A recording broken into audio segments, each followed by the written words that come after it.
श्री स्वामी समर्थ। जय जय स्वामी समर्थ। स्वामींचं नाव घेऊन मी आजच्या ह्या नवीन व्हिडिओला सुरुवात करते।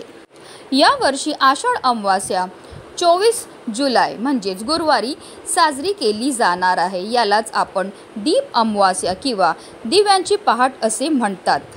या दिवशी घरात दिवे लावले जातात आणि रांगोळी काढून पूजा केली जाते। धार्मिक मान्यतानुसार पूर्वज अमावास्येच्या दिवशी पृथ्वीवर येतात जेणेकरून त्यांच्या वंशजांना समाधान मिळावे। अशा परिस्थितीत जेव्हा ते परतात तेव्हा त्यांच्या मार्गावर अंधार होऊ नये म्हणून दिवे लावले जातात, जेणेकरून परतताना त्यांचा मार्ग दिव्यांच्या प्रकाशाने उजळून निघावा। यामुळे अमावास्येच्या दिवशी पितरांसाठी दिवे दान केल्याने ते प्रसन्न होतात। गरुड पुराणानुसार जो व्यक्ती आषाढ अमावास्येचे व्रत करतो तसेच पूजाविधी दान करतात त्यांना सर्व प्रकारच्या दोषापासून तसेच पापापासून मुक्ती मिळते। या दिवशी पितृतर्पण, श्राद्ध कर्म आणि शिवपूजेचे विशेष महत्त्व आहे। या दिवशी भगवान शिवाची पूजा केल्याने मोक्ष आणि इच्छासिद्धी देखील प्राप्त होते। या वर्षी आषाढ अमावास्येला अनेक शुभ आणि सिद्ध देणारे योग तयार होत आहे। गुरुपुष्यामृत योग 24 जुलैला दुपारी 4:43 सुरू होईल, तर तो 25 जुलैला सकाळी 5:49 असणार आहे। त्याचबरोबर हर्षण योग 23 जुलैला दुपारी 12:34 सुरू होईल, तर 24 जुलैला सकाळी 9:51 समाप्त होईल। सर्वार्थ सिद्ध योग संपूर्ण दिवसभर असणार आहे। तसेच अमृत सिद्ध योग 24 जुलैला दुपारी 4:43 ते 25 जुलैला सकाळी 5:49 असणार आहे। पुष्य नक्षत्राला सर्व नक्षत्रांचा राजा मानला जातो। गुरुपुष्यामृत योगात केलेले कोणतेही कार्य अत्यंत शुभ, फलदायी आणि यशस्वी होते अशी धार्मिक श्रद्धा आहे। गुरुपुष्यामृत योगात कोणतीही नवीन कार्याची सुरुवात करण्यासाठी, नवीन व्यवसाय सुरू करण्यासाठी, नवीन घर खरेदी करण्यासाठी, मालमत्ता किंवा वाहनाची खरेदी करण्यासाठी अत्यंत शुभ मानला जातो। या दिवशी सोने, चांदी खरेदी किंवा इतर मौल्यवान वस्तू खरेदी करण्याला विशेष लाभदायक मानले जाते। असे म्हणतात की या दिवशी खरेदी केलेल्या वस्तूंमध्ये वृद्धी होते, त्या गोष्टी शाश्वतपणे आपल्या सोबत राहतात। तसेच हा योग मंत्रसिद्धी, साधना, धार्मिक विधी, पूजा आणि जप करण्यासाठी सर्वोत्तम आहे। या दिवशी भगवान विष्णू आणि माता लक्ष्मीची पूजा केल्याने धन आणि समृद्धी प्राप्त होते। या दिवशी माशांना पिठाचे गोळे करून खायला दिले जातात। तसेच या दिवशी तुळशी आणि पिंपळाच्या झाडाला 108 प्रदक्षिणा घातल्या जातात। प्रदक्षिणा घालताना निरंतर ओम नमो भगवते वासुदेवाय नमः या मंत्राचा जप हा केला जातो। या पवित्र दिवशी पितरांना तर्पण देत पूर्णाचा नैवेद्य दाखवला जातो। असं केल्याने पित्र प्रसन्न होतात। तसेच या दिवशी एखादं नवीन झाड लावण्याला सुद्धा विशेष महत्त्व हे दिलं जाते। हे झाड लावल्यामुळे आपल्याला ग्रहदोषापासून मुक्तता मिळते। धार्मिकदृष्ट्या हा दिवस अतिशय महत्त्वाचा असल्यामुळे या दिवशी काही प्रभावी उपाय आणि सेवा देखील केल्या जातात। आणि म्हणूनच दीप अमावास्येच्या दिवशी प्रत्येक आईने आपल्या मुलांच्या उज्ज्वल भविष्यासाठी मुलांवरनं ही एक वस्तू उतरवून टाकायची। ही वस्तू उतरवून टाकल्यामुळे आपल्या मुलांवर कधीही कोणत्याही प्रकारचं वाईट संकट तर येणारच नाही, पण त्यांना लागलेली प्रखरातली प्रखर वाईट नजर असेल, हट्टीपणा असेल, अडचणी दूर होऊन त्यांच्या प्रत्येक क्षेत्रामध्ये भरभरून अशी प्रगती होणार आहे। तर ती वस्तू कधी उतरवून टाकायची, कोणत्या वेळेत उतरवून टाकायची आहे, त्याबद्दल सविस्तर आणि अतिशय महत्त्वाची अशी माहिती मी तुम्हाला या व्हिडिओमध्ये देणार आहे। तो व्हिडिओ पूर्ण पहा आणि जर तुम्ही माझ्या चॅनलवर नवीन असतील तर चॅनलला सबस्क्राईब करा आणि शेजारी बेल आयकॉन सुद्धा प्रेस करा, जेणेकरून तुम्हाला माझ्या नवनवीन व्हिडिओचं नोटिफिकेशन हे मिळत राहील आणि तुम्ही एक पण व्हिडिओ मिस करणार नाही।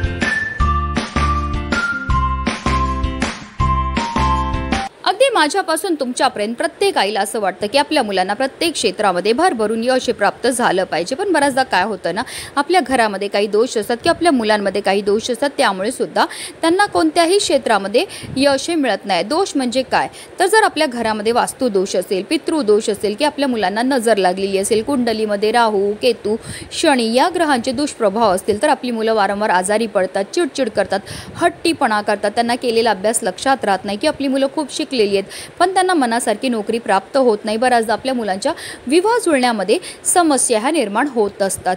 जर तुमच्या मुलांच्या आयुष्यामध्ये सुद्धा अशा प्रकारच्या समस्या निर्माण होत असतील तर आवर्जून तुम्हाला हा प्रभावी उपाय जो आहे तो दीप अमावास्येच्या दिवशी करायचा आहे। या व्हिडिओमध्ये मी तुम्हाला 2 उपाय जे सांगणार आहे, हे उपाय आपल्याला संध्याकाळी करायचे। संध्याकाळी 6 वाजल्यापासून तुम्ही अगदी रात्री 12 वाजेपर्यंत सुद्धा हे उपाय जे आहेत ते करू शकतात। सगळ्यात पहिला उपाय करण्याकरता आपल्याला 7 लवंगा लागणार आहेत। ज्या लवंगा आपण घेणार आहोत त्या व्यवस्थित पाहून घ्यायच्या, त्या अखंड असाव्या, कुठेही तुटलेल्या फुटलेल्या किंवा खराब झालेल्या नसाव्या।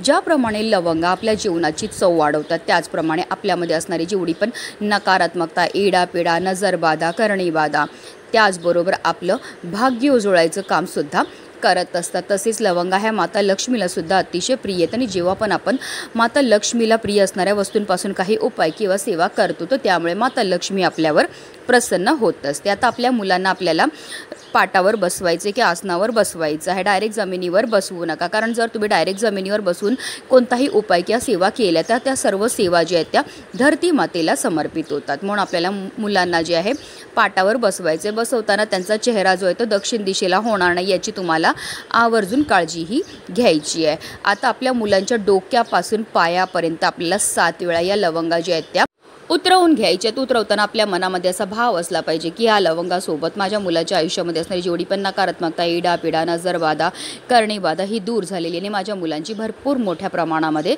प्रगतीही झालेली आहे।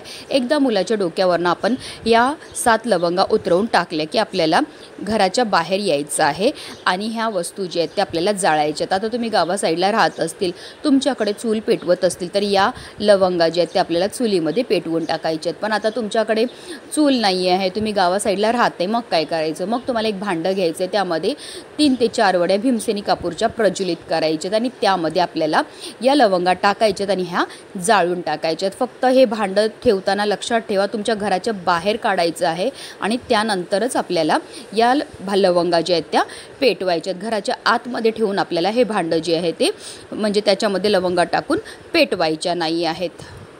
आता जर तुम्हाला एक मुलगा असेल तर तुम्हाला 7 लवंगा लागणार आहेत। आता तुम्हाला 2 मुलं असतील तर 2 मुलांकरता वेगवेगळ्या 7 लवंगा ह्या तुम्हाला घ्यायच्यात। एका मुलावरनं उतरवलेल्या वस्तू तुम्हाला दुसऱ्या मुलावरनं उतरवता येणार नाही। अमावास्येच्या दिवशी हा उपाय करण्याला भरपूर महत्त्व हे दिलं जातं। आता पुढचा उपाय जो आहे तो आपल्याला खडे मीठ आणि पिवळ्या मोहरीपासून करायचं आहे। तर आपल्याला काय करायचं आहे, थोडंसं खडे मीठ घ्यायचं आहे, त्याचबरोबर थोडीशी पिवळी मोहरी घ्यायची आहे। आता तुमच्याकडे पिवळी मोहरी नसेल तर तुम्ही काळी मोहरी घेतली तरीही चालणार आहे। त्याचबरोबर आपल्याला 2 लसणाच्या पाकळ्या घ्यायच्यात, थोडीशी कांद्याची सालं घ्यायची आहेत आणि 7 लाल मिरच्या घ्यायच्या। ज्या लाल मिरच्या आपण घेणार आहेत त्या देठासकट असाव्या। आता या सर्व वस्तू आपल्या उजव्या हातामध्ये आपल्याला घ्यायच्यात। आपल्या उजव्या हाताची मूठ जी आहे ती आपल्याला बंद करायची आहे। मुलांना आपल्याला पाटावर बसवायचे, बसवताना त्यांचा चेहरा जो आहे तो दक्षिण दिशेला होणार नाही अशा रीतीने आपल्याला बसवायचं आहे आणि मुलांच्या डोक्यापासून पायापर्यंत 7 वेळा ज्याप्रमाणे घड्याळाचा काटा फिरतो त्याप्रमाणे गोलाकारमध्ये आपल्याला या वस्तू ज्या आहेत त्या मुलांवरनं उतरवायच्यात। उतरवताना आपल्याला असं बोलायचं, आल्या गेल्याची, घरची, दारची, कुत्र्या मांजरांची, शेजारी पाजाराची, कोणाची कुठल्याही प्रकारची चांगली किंवा वाईट नजर लागलेली असेल तर ती निघून गेली पाहिजे। आता जर तुम्हाला एक मुलगा असेल तर ह्या वस्तू तुम्हाला एकदा घ्यायच्या। तुम्हाला 2 मुलं असतील तर 2 मुलांकरता वेगवेगळ्या वस्तू तुम्हाला घ्यायच्यात। एका मुलावरनं उतरवलेल्या वस्तू ज्या आहेत त्या तुम्हाला दुसऱ्या मुलावरनं उतरवता येणार नाही। आता तुम्ही गावा साईडला राहत असतील, तुमच्याकडे चूल पेटवत असतील तर या वस्तू ज्या आहेत त्या आपल्याला चुलीमध्येच पेटवायच्यात। लक्षात ठेवा, आपल्याला त्या इकडे तिकडे फेकायच्या नाहीत, या वस्तू आपल्याला जाळूनच टाकायच्या आहेत। पण आता तुम्ही गावा साईडला राहत नाही, तुमच्याकडे चूल नाही, मग काय करायचं?